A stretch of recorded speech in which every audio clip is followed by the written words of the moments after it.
Ferahatçılık ve ananışmaklık.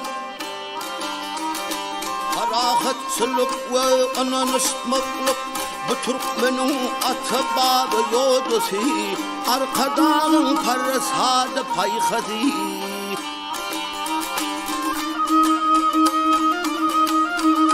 Birleşen milletler kurulmasının zahanı yan salyan Türkmenin sesi.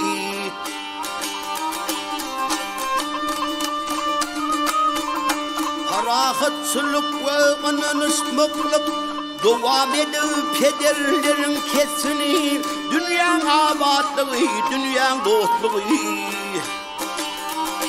Halkın rahatlığı, hem cevizliği, arkadağın alıdısı itliği.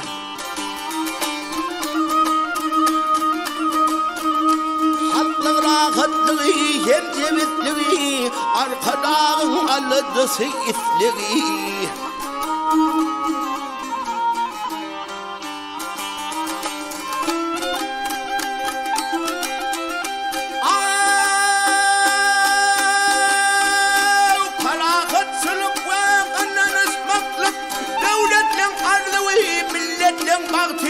Oy bakı gülsün dostluklar aktı.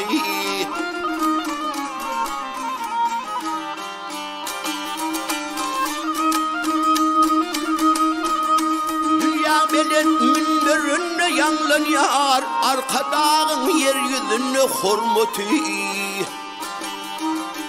Ferahatçılık ve ananışmaklık sığar dolu yeryüzünde yanlanıyor. Karısızlığımızın 30 yıllığı davaralı toylar bile toylanıyor.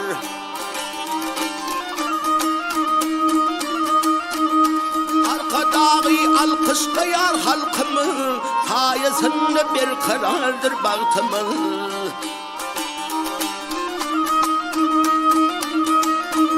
Halkın rahatlığı, hem cevizliği, arkadağın alıdısı itliği. Zahanı yan salyan Türkmenin sesi, arkadağın parasadı payhazi.